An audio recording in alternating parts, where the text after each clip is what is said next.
Hey, it's Alex from BoardGameCo, and it's time for another Kickstarter roundup. These things keep getting closer and closer together just because either I'm missing Kickstarters or their launch times are shortening. I don't really know, although in one case I actually do know they had a 7-day Kickstarter, but whatever. Point is that it's a time for another Kickstarter roundup where we go through a bunch of Kickstarters and I give you my opinion on quick overview of the game. Not really go into the gameplay as much. There are other channels that do that. I tend to focus more on the value proposition. There'll be a link down below as to why, in case you're new to the channel and you don't really know what I do here. But that being said, let's start with a short update of In Too Deep. In Too Deep is from Burnt Island Games, and they unfortunately canceled after, I think, 1 day, maybe 2 days. I think it was the end of the first day, but they canceled the Kickstarter. It didn't look like they were getting the traction they wanted, especially considering this is Burnt Island, which has historically done pretty well. They brought in the Hall of the Mountain King, Endeavor, Age of Sail, Endeavor Age of Expansion. They have generally done pretty well, and this was off to a slow start. I will note, for the record, it's worth saying, they are announced that they will be doing constant playtesting on Tabletop Simulator. So if you have TTS and if you want to try the game, if you want to see what the game is about, I do recommend trying it. I have played it. I will share my opinion for another time when they get closer to relaunching, perhaps.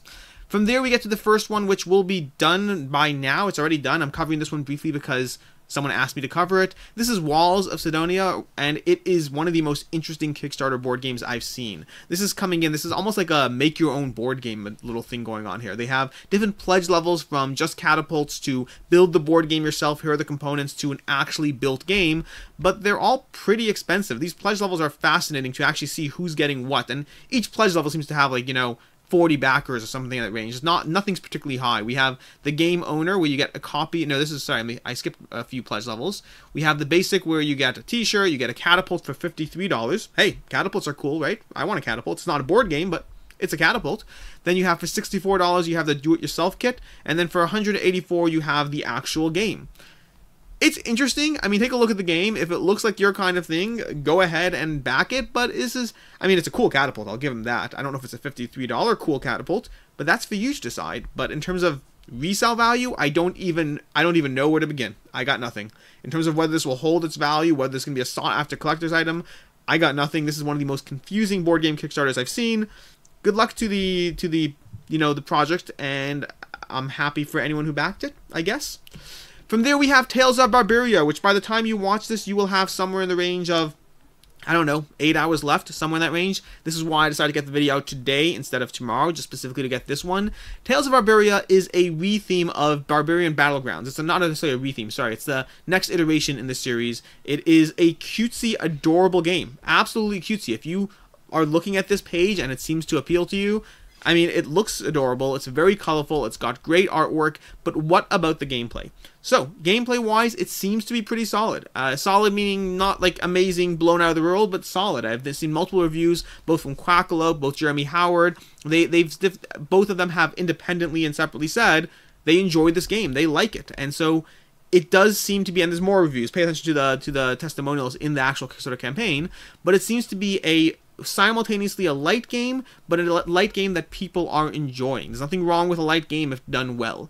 In terms of the value proposition, that's where it gets a little tougher, because unfortunately, the basic copy of the game is going to cost you $40, plus you're going to get, plus of course the shipping costs, and it just doesn't seem worth it. In terms of what this game will cost later, especially when you factor that their previous game definitely was available very cheaply, it is possible that this will be worth it. It's possible. I'm not saying it won't, but I am interested in the game, but I am passing on this because it just seems like the price point doesn't support what you're getting. I believe you'll be able to get it cheaper later down the road if you're just patient, whether the aftermarket or whatever. This is one that does look very cute. If it does appeal to you and you want to support the creators, by all means, jump on in. For myself, I will be passing on it despite being interested in this game. I mean, I love cutesy games, and I'm in general, I'm a sucker for cutesy games. I find most of them don't stay, but I do love trying them. I do love giving them a shot, seeing which ones will stay. Some games have made the cut. I know, what's it called? Baron Park has, the Literary Card Kingdoms has. Cute artwork, light, accessible gameplay. There's nothing wrong with that if done well. For me, it's the price point that has me a little more nervous, and I am passing on this one, despite it looking, well, pretty good.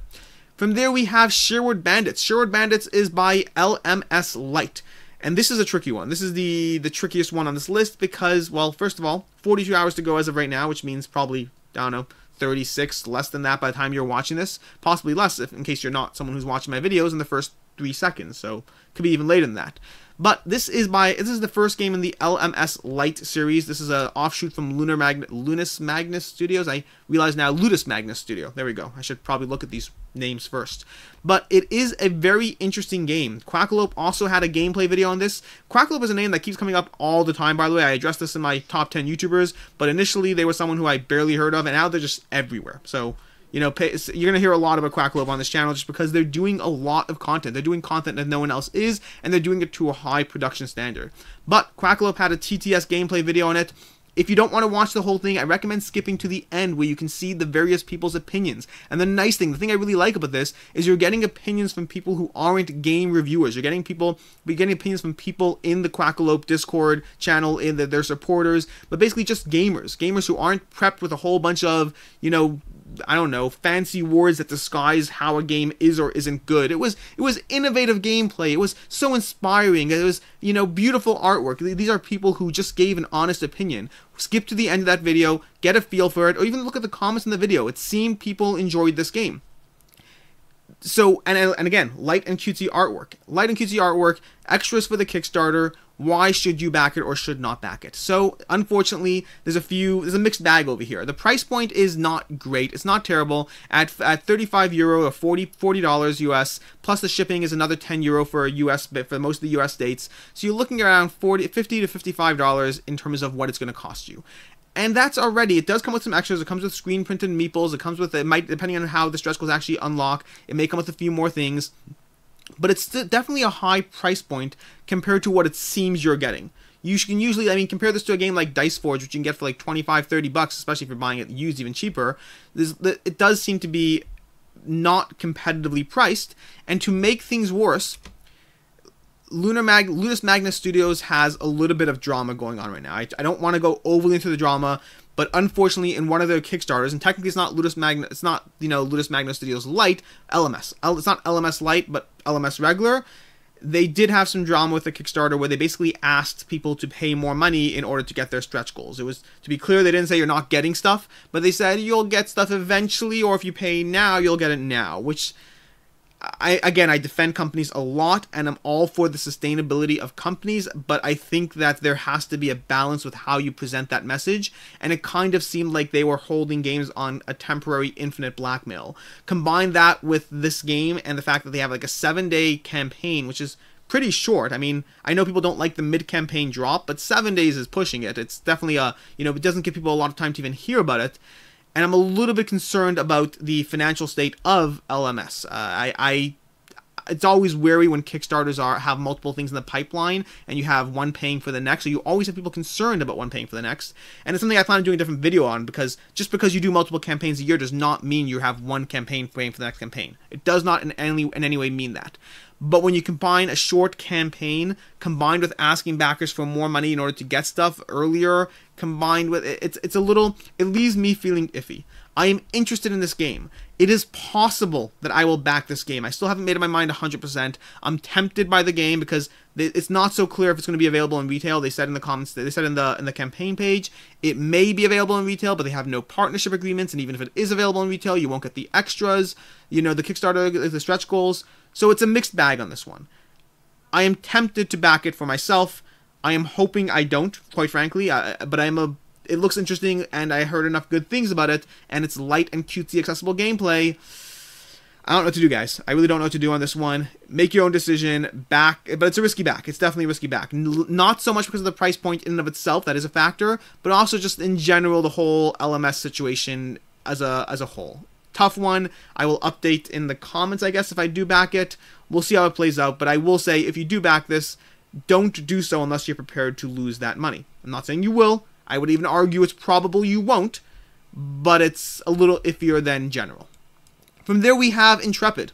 Intrepid is a space survival co-op game. Now, this is a real-time co-op game. It is interesting. They're doing pretty well so far with 8 days to go, 156,000 on nearly 3,000 backers, and it's a real-time space survival game in which you are cooperating. Each team, each player is a different nation with their own unique spin on how they can manipulate the events to try to survive while you're on the space station. I believe you're on the ISS or some variation of the ISS, but you're effectively trying to cooperate and work together in real time. Well, I don't know if it's real time, but you're both, I think it is real time. I think it is. But you're trying to cooperate. So you're going to very often have situations where you have to trade dice or utilize, I won't be able to do anything with this, I'll give it to you, and then you'll be able to do something that and give me something else back, or alternatively we'll just put it into a side pool and it'll boost our stats. It is well liked. If you look at the reviews in this, it's a spectacular game. The testimonials, not reviews. It's a spectacular game. It is where there's more of these. It totally blew me away. Now keep in mind, I nitpick on testimonials big time. I am a big nitpicker of the words used. But these are pretty good. I'm excited as hell about this. If he played it, great. If he didn't, then it's fluff. I don't actually know if he played it. Sorry about that. What else do we have? Rado. Playing this game makes us feel like we're the actual astronauts trying to come up with clever solutions. Again, that's one I nitpick on. It doesn't really say the game is amazing. It's kind of a cop-out. Could be good. Could be great. Rado did say he liked it. He had minor critiques. In general, though, if you keep going on testimonials, they are overall very positive. Let's talk about the price point. Price point coming in at $60 for a $60 MSRP game, plus shipping at another, I believe is roughly 10 or so. Can't recall the exact shipping chart. Sorry about that. Where are we? Zone 1, $6. Oh, much better even. Sorry, I didn't realize it was that cheap. So $6 for Zone 1 shipping. So you're talking about $66 on an MSRP of $60, which sounds bad, but that's because you get the $30 MSRP expansion, which means you're effectively getting $66 on a $90 MSRP, so should you back it? Now, the tricky one there is normally I would say no. Anything with a $90 MSRP, you'll be able to get cheaper later without having risked your money, without having putting your money aside, without having locked up, without knowing if the game is or isn't good.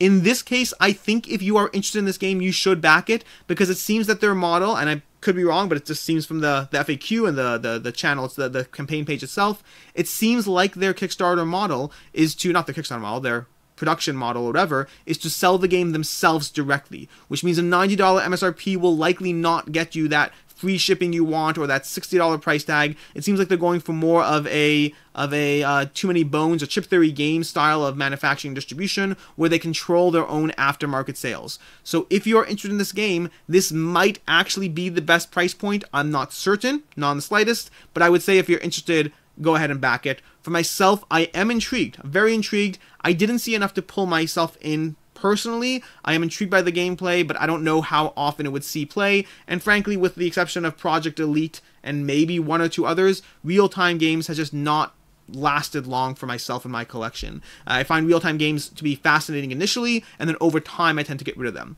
But if this looks like an interesting game for you, I do recommend backing it, but you might be able to get it cheaper later. It's definitely in the smack dab in the middle over there. From there we have Canopy. Canopy is the latest game by Tim Eisner, who's famous for Grim Forest, Tidal Blade, March of the Ants, and a bunch of other games. And this is a two-player card game. I believe there's elements of drafting going on. And it is, overall, it seems to be well-reviewed, well-rated. Again, pay attention to those testimonials. Pay attention to the nitpickiness of, Canopy is a clever, fast-paced two-player drafting game with a fun and novel twist. Useless to me. Didn't really say much about their opinion. It's kind of just gave a description of the game. That's not a testimonial to me. That is just words. Not saying he doesn't like it. Same usual disclaimer. I'm just saying read through the testimonials, see where somebody is offering their own opinion that they have to double down on versus when they're saying things that could be whatever.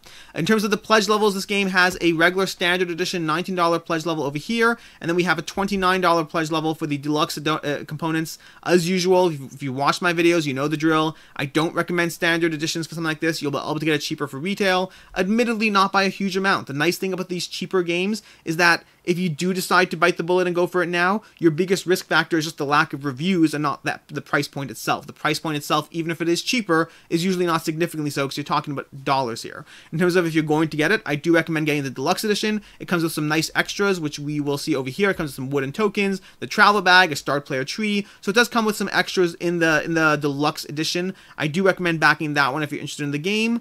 That being said, ultimately, I think you just have to go with your gut in terms of whether you think you'll like this or not. If you don't care about those deluxe extras and you're uncertain, then I recommend just waiting. It's not an amazing price point. It will be available cheaper later. This is a small, easy, accessible game. again, cheap is interesting because this is cheap compared to dropping $300 on a Kickstarter. But compared to buying it, you know, from Miniature Market or from BoardGameCo, you know, for $12 down the road, you know, it's all relative. But decide how you want to spend your money. I think that if you're going to go with it, go for the deluxe edition, but that's about it. From there we have not a board game, but the 2021 Board Game Mosaic Calendar. Now this is by Katja Howitson from Board Game Revolution. Board Game Revolution is a giant Facebook community. When I say she's from Board Game Revolution, that's where I've seen her. I don't know what her whole background is, but it's a giant Facebook community that I'm a part of. I've seen her art creation slowly develop over time, and just they started off as a little fun thing. Oh, hey, look what I did. But the community loved them. The community gave so much positive feedback that she just kept on doing it, and she branched out to doing publishers and more, and she has these like fascinating videos. I don't know if she has on the campaign. Oh yeah, here we go. They have some campaign videos that just show you in motion, you know, the actual time lapse of the videos of the creations being made, and they look really, really well done. And she's doing a calendar of those creations because why not? Seems like a nice escalation. In terms of resale value, not commenting on that at all. I've said this before. I do board games. I don't do calendars. I don't even do that catapult thing. The Walls of Scydonia. It's way too outside my comfort range to give any sort of opinion. But the 2021 Board Game Mosaic Calendar, if you are intrigued by this, if you like the artwork, if it's something that speaks to you, go ahead and support it. It has already funded. Hey, it's a cool calendar. What's the worst that can happen? Plus, there's some extra coasters in there that you can buy if you want some coasters to, you know, add to your... It's Wingspan-inspired coasters. Wingspan-inspired, non-official Stonemaier product. There you go. From there, we have Domination. Domination is a tough one. Domination is by Phalanx Games, or Phalanx Games, Phalanx. I want to say Phalanx, right? Phalanx? Again, if you're not new to this channel, you know I mispronounce things. Deal with it.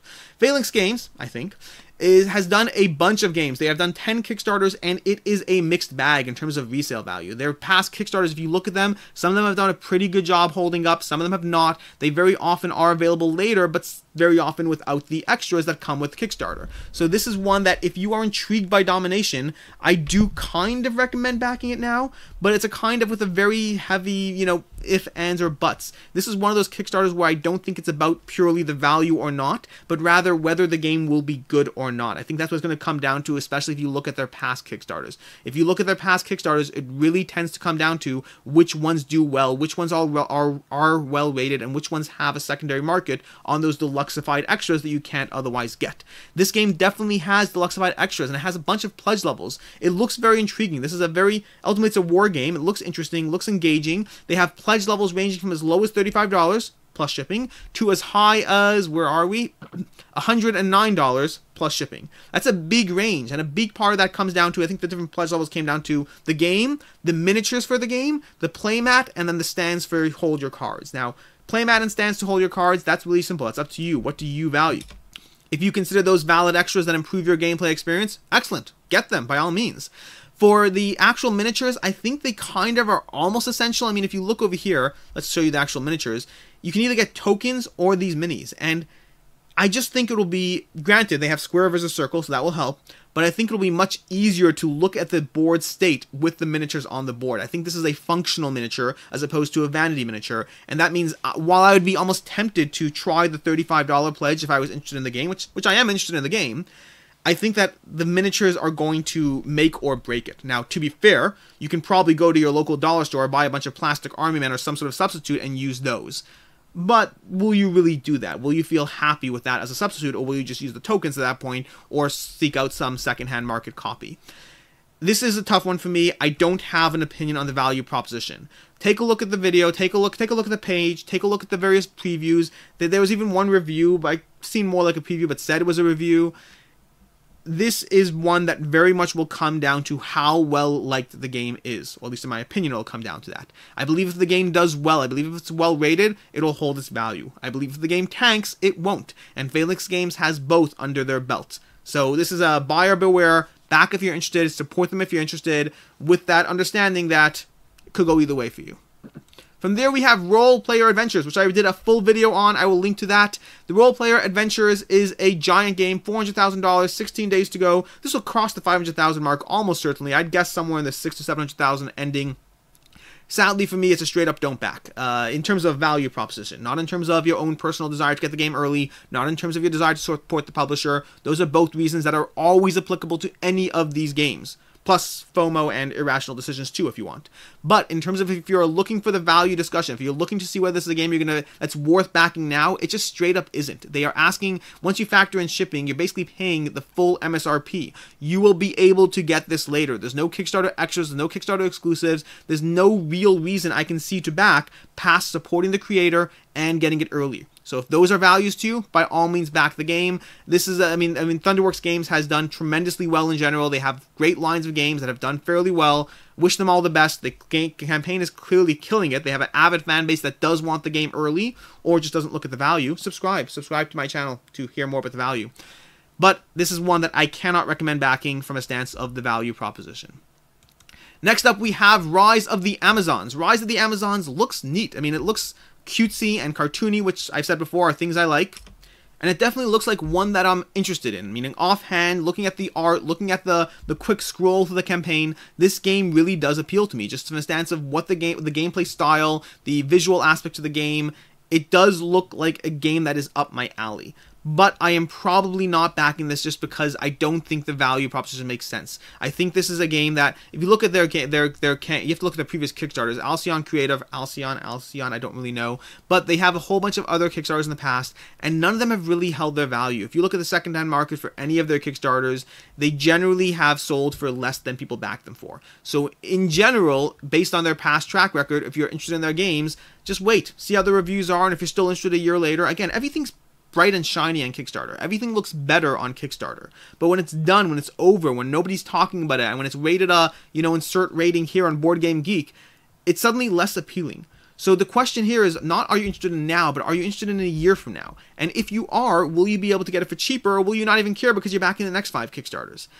For me, I think I am interested now. I think if I want to get it later, I can get it later cheaper. I don't know for sure. Keep in mind, every company can always have their breakout hit that changes the narrative. They can always have their breakout hit that people seek after that Kickstarter, trying to get their hands on something that only a handful of people backed. There is always the risk that this is that exception. Again, looking at testimonials, I don't think that's the case. Testimonials are all very positive, but not like, oh my gosh, this game's insane. Rather, this game is good. Let me see if I can find some over here in terms of testimonials. A unique and interesting play experience, lots of versatility, solid Euro style terms of combat. Nothing really here is amazing. These are all solid reviews, solid testimonials.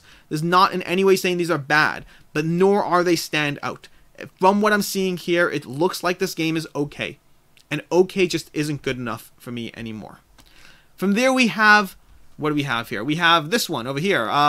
Unlikely Heroes, Vikings, Cowboys, and Pharaohs. Unlikely Heroes is interesting. Good price point. They're already funded, so good job. Although $1,500 funding goal, so read into that how you will. But $30,000 so far, 585 backers, 22 days to go. Doing fairly well considering this is their first game. This is I'm going to say 7th Continent Light, but don't shoot me. It basically has a tile drawing mechanism where you add tiles to the board in a specific set location of where they go. And it's very narrative driven. There's gameplay to the game, but you basically go through the sequencing of this exploration and go through whatever the cards say and do their actions. It's ultimately, it seems to be a 7th Continent style game, but I'm sure 100% different. In terms of the value proposition aspect, the price point actually seems pretty good for what you're getting here. $20 for a single quest, or $46 for all 3, plus of course shipping. I don't know how it's going to play out. I don't know whether this is a good game or a terrible game, and this is the biggest flag. There are no reviews here. There's no one commenting on the game, no testimonials, no previews. There's nothing at all to say how this game actually is, even from that stance of just trying to read into someone else's opinion. It seems like they just didn't seek anyone out. I don't know. That seems like a mistake. Alternatively, they sought people out and nobody wanted to do it, or I don't really know the details. That's behind the scenes stuff.